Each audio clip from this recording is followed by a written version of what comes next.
My name is Jeanette, and I'm 33 years old. Christmas at my parents' house had become unbearable over the years, not because of the usual awkward tension or the forced cheer, but because there was a quiet cruelty baked into it that everyone pretended was family banter. It wasn't banter. It was my sister Rebecca picking people apart, and my parents laughing just enough to keep the peace while someone else became the entertainment. Rebecca always needed a target. One year it was our cousin after her divorce. Another year it was our uncle for gaining weight. The year before it had been me, and I'd done what I always did, smiled too tightly, swallowed my feelings, and told myself it wasn't worth making a scene. This year she chose my daughter. My daughter is 8. She still believes in good things.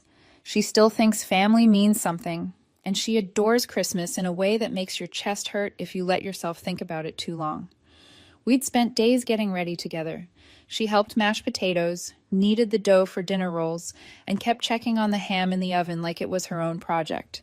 She wanted to wear her red sweater with the little white buttons, the one she calls the fancy one, and she was so proud to carry our food into my parents' house like we were contributing to something warm and real. The minute we walked in, Rebecca did what she always does. She scanned the room like a person looking for weak spots. She looked at the dishes we brought and said loud enough for everyone to hear that I still cook like a 50s housewife with no internet. My mom chuckled. My dad didn't look up from the football game. My daughter didn't seem to notice, which was part of what made it worse.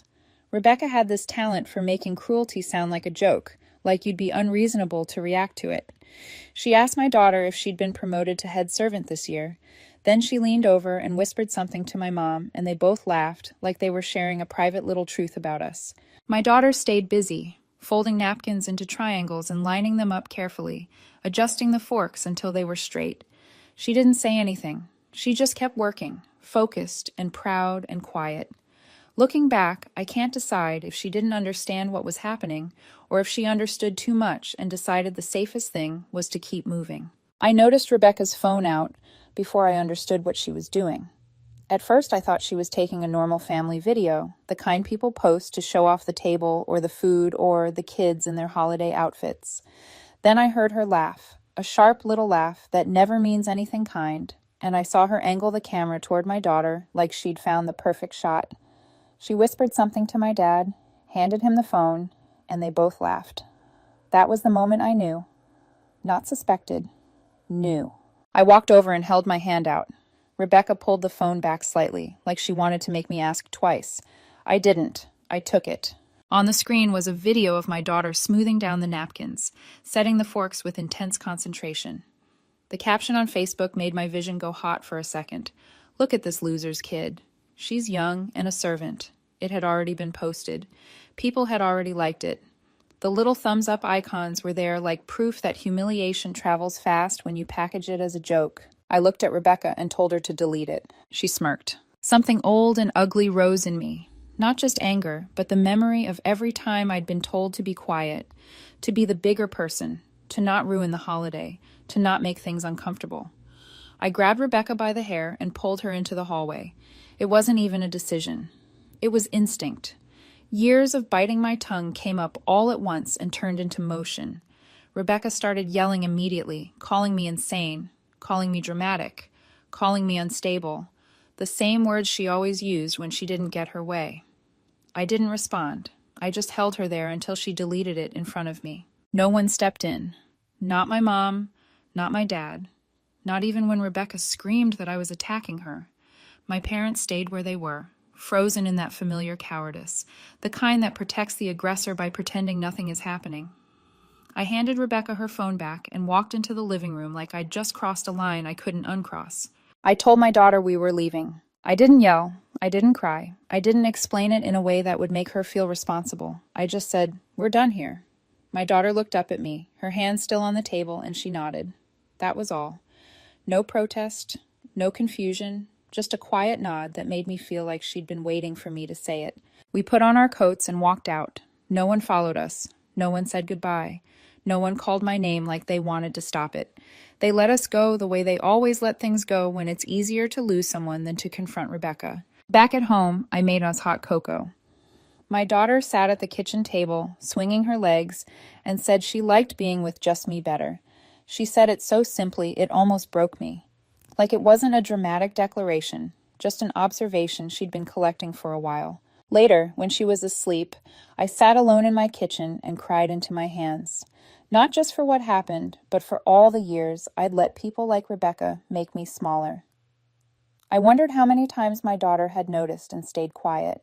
I wondered how many times she'd watched me swallow humiliation and decided that was what love looked like. That night, something in me died, or maybe something finally woke up. The next morning, my phone buzzed before I'd even finished my first cup of coffee. It was a text from Rebecca, casual and annoyed, like nothing significant had happened the night before. "Why can't I withdraw $900 from your account?" I stared at the screen, and then I laughed. Not the brittle, polite laugh I'd perfected at family gatherings, but a real one, sharp and surprised, like my body had finally caught up with my mind. For years, Rebecca had taken small things without asking, borrowed money, used my streaming accounts, stayed for a few nights that turned into weeks. I always said yes. After my husband died, I think part of me was afraid of being alone, so I tolerated terrible company just to keep someone close. Rebecca knew that. She always knew where the soft spots were. This time I typed back exactly what I felt. "I removed your access. Don't touch my accounts again." My phone rang almost immediately. I let it ring. Then a voice memo came through, her tone syrupy at first, pretending this was a misunderstanding. Then another call, then another text. "Are you seriously doing this over some stupid Facebook thing?" I didn't reply. By noon, she called again, and this time I answered. She started like we were still on the same side. "Something's wrong with your bank," she said. "They're blocking the transfer." I let the silence stretch until it got uncomfortable. "I blocked it," I said finally. She laughed, that fake laugh she uses when she's trying not to lose control. "Okay, but you'll fix it, right? I just need the $900 like always." "Like always," I repeated. "No." There was a pause. Then her voice sharpened. She said she was willing to move past the whole Christmas thing if I apologized for grabbing her and wired the money. She said it was ridiculous to ruin family over a joke. She said my daughter wouldn't even remember the video in a week, and that I was the one traumatizing her by making it dramatic. I hung up. The messages didn't stop. Guilt came first, then manipulation, then insults. She said I was emotionally unstable, that this was about my dead husband and not her, that I was isolating myself and turning into some bitter shell of a woman. She said my daughter was going to grow up lonely because of my choices. Every word was designed to push the same buttons she'd been pushing my whole life. That evening, I put my phone on silent and baked cookies with my daughter. We played music and danced around the kitchen, flour everywhere, laughing in a way that felt lighter than it had in months. She didn't know anything was wrong, or maybe she did and just chose joy anyway. The next morning, at 8:15, someone knocked on my door. When I opened it, Rebecca was standing there in full makeup, dressed like she was heading to a job interview. She didn't wait to be invited in. She pushed past me and started talking fast, pacing my kitchen like she owned it. She said she understood I was upset. She said the post was meant to be funny. She said our parents thought I overreacted. Then she stopped, sat down at my table, smiled softly, and said, "But I'm here to forgive you." "Forgive me." She opened her phone and added casually, "So if we can fix that $900 situation, I'll consider it water under the bridge." I looked at her and said one word, "No." She stared at me like I'd spoken another language. Then she leaned forward, eyes narrowing, and said, "Are you really doing this to prove you're not a loser? That your kid's not a loser?" I slapped her. It wasn't a decision.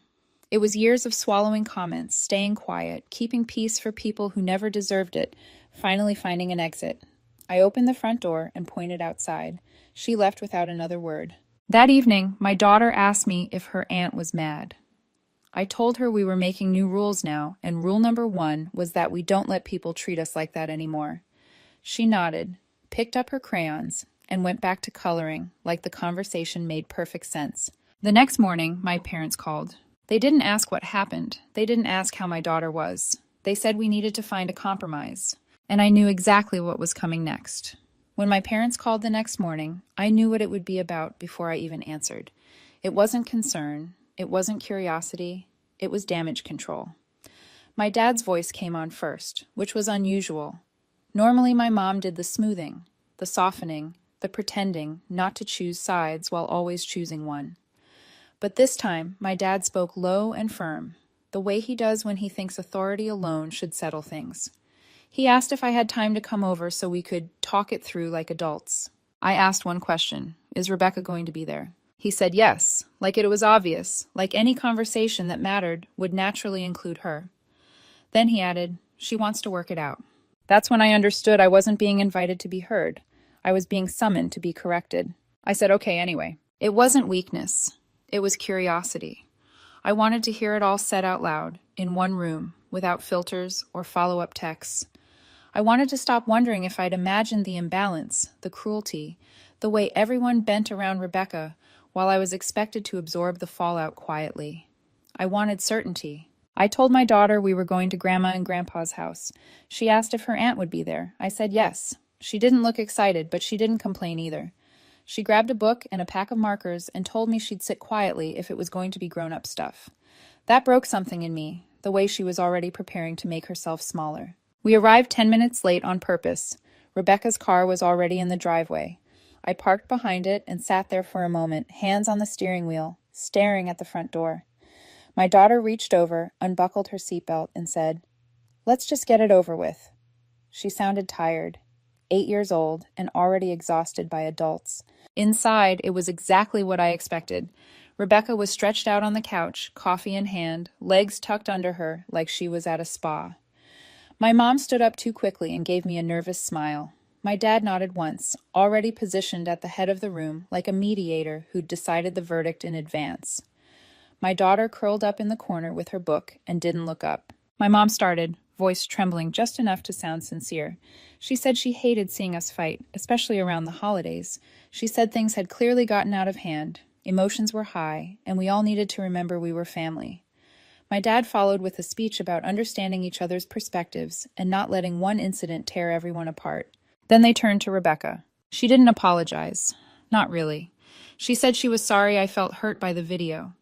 She said she never intended to upset anyone. She said she didn't appreciate being physically attacked and that she'd had nightmares about it. She made herself sound fragile, wounded, like the real victim in the room.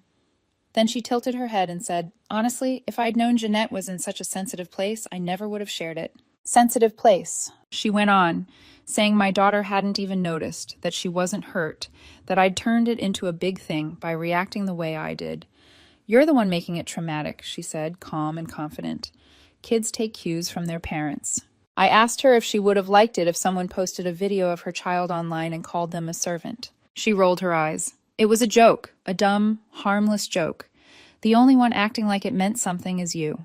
Then, like she couldn't help herself, she added, "It just feels like you've been waiting for a reason to punish me, like you want to feel superior." That's when my mom stepped in again, trying to redirect. She said Rebecca was under a lot of stress, barely making rent, struggling with her kids. She suggested that maybe Rebecca felt threatened because I'd been helping her financially for so long. I asked what any of that had to do with my daughter being humiliated online. No one answered. Instead, Rebecca launched into a breakdown of her finances. Her ex wasn't paying child support again.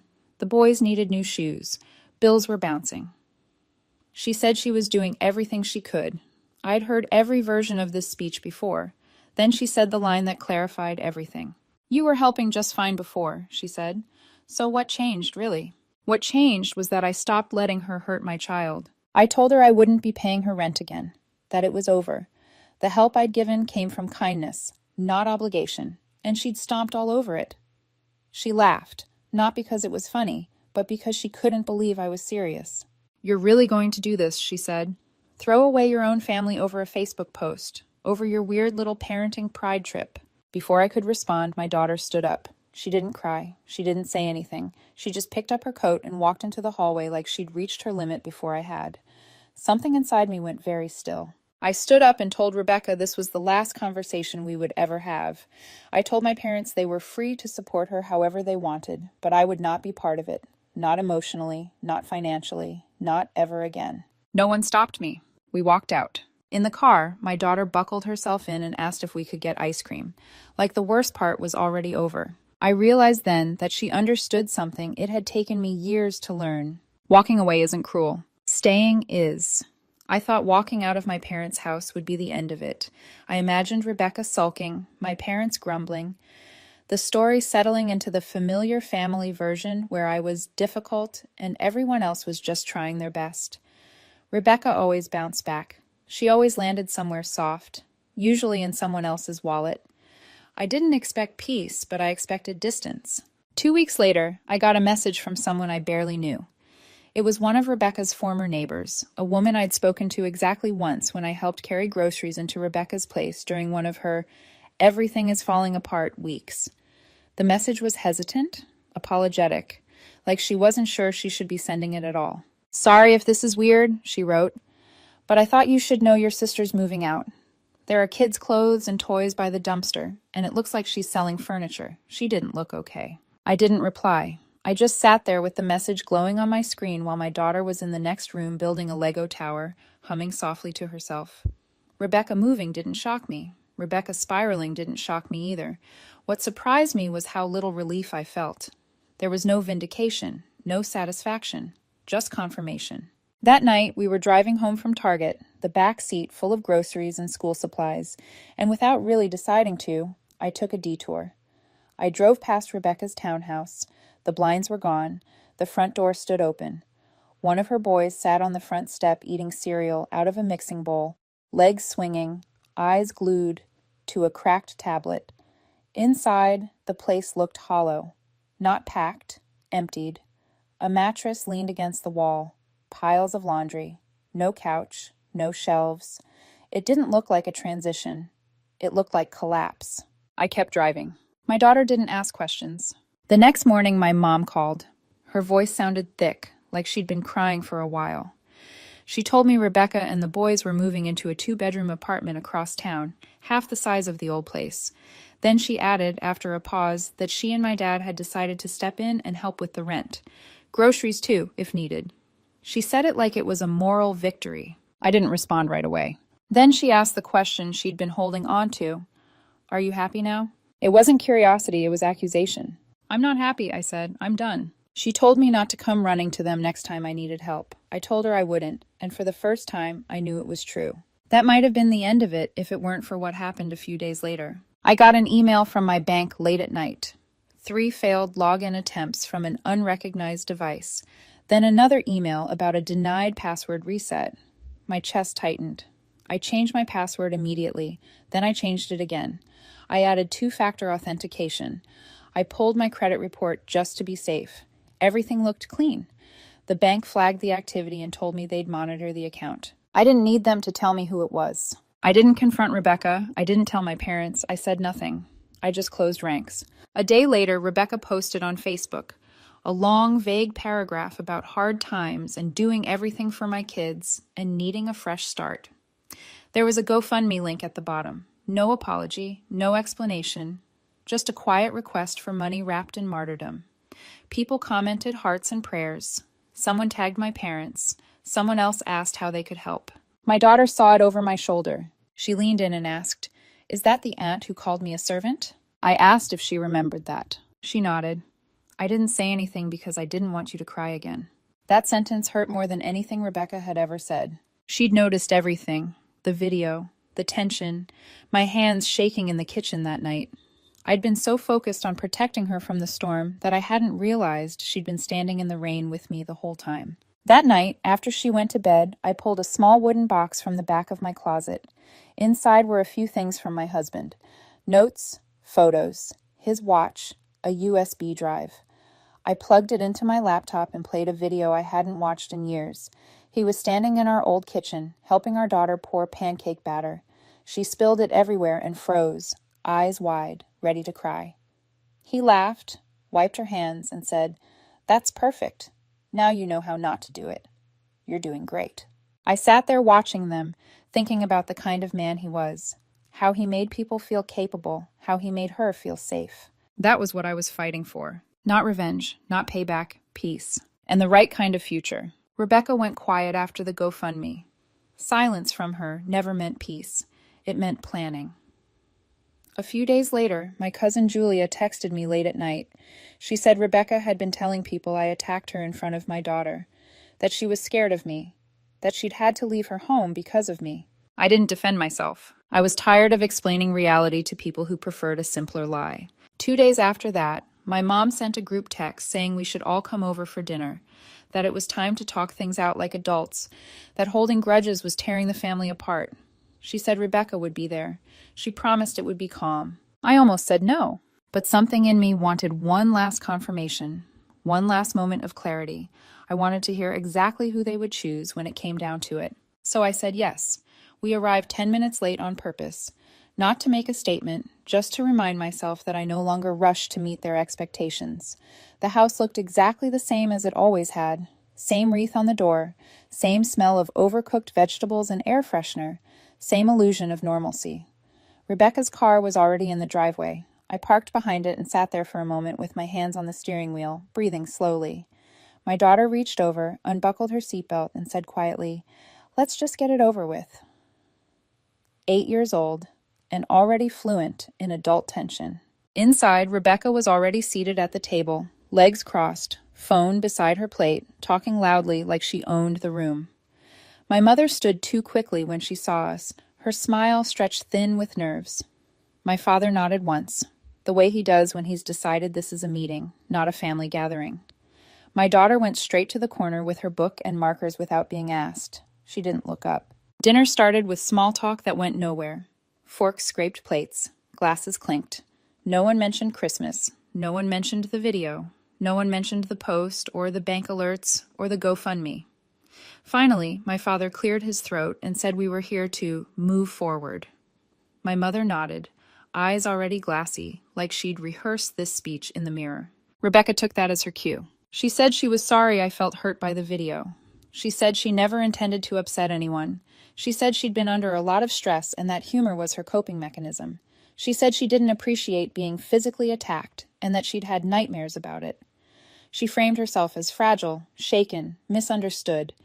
Then she looked at me and said, "If I'd known you were in such a sensitive place, I never would have posted it." Sensitive place. She went on, saying my daughter hadn't even noticed, that she wasn't hurt, that I'd made it traumatic by reacting the way I did. "Kids mirror their parents," she said calmly. "You turned it into drama." I asked her one question. Would you be okay if someone posted a video of your child online and called them a servant? She rolled her eyes. It was a joke, a dumb, harmless joke. You're the only one acting like it meant something.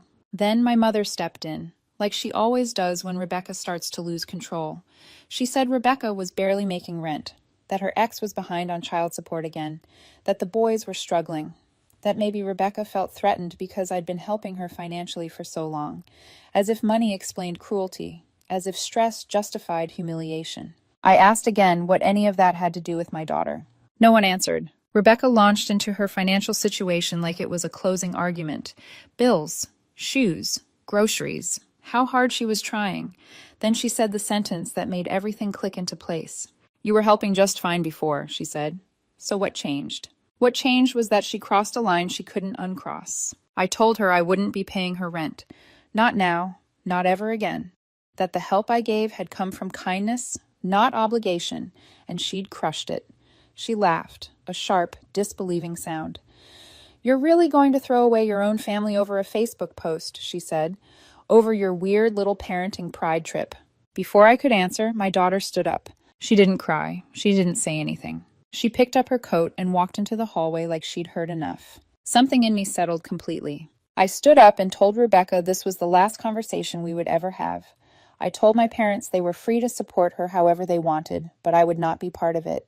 Not emotionally, not financially, not again. No one stopped me. No one argued. No one chased us to the door. In the car, my daughter buckled herself in and asked if we could get ice cream. That's when I knew. She already understood what had taken me years to learn. Walking away isn't cruel. Staying is. It's been 6 months now. 6 months without calls from my parents. No check-ins. No texts, not even a message on my daughter's birthday, which came 3 weeks after that dinner. She didn't ask about it. I think she already knew they wouldn't reach out. Rebecca moved again. Cheaper place. New GoFundMe. Same story. My parents help her with rent now. Groceries, too. They tell themselves they're doing the right thing. Maybe they need that story to survive. I don't. What I know is this. I don't miss them. I don't miss the forced smiles or the quiet judgments. I don't miss pretending cruelty is humor to keep the peace. My daughter is thriving. She cooks now. Sets the table on Sundays because she wants to, not because anyone tells her to. Last week, she folded napkins into perfect little triangles just like she used to. I watched quietly. After dinner, I told her it was incredible. She smiled and said, "It's nicer when it's just us." It is. Family isn't blood. It's safety. It's respect. It's knowing you don't have to make yourself smaller to belong. Rebecca chose cruelty. My parents chose silence. And they lost us.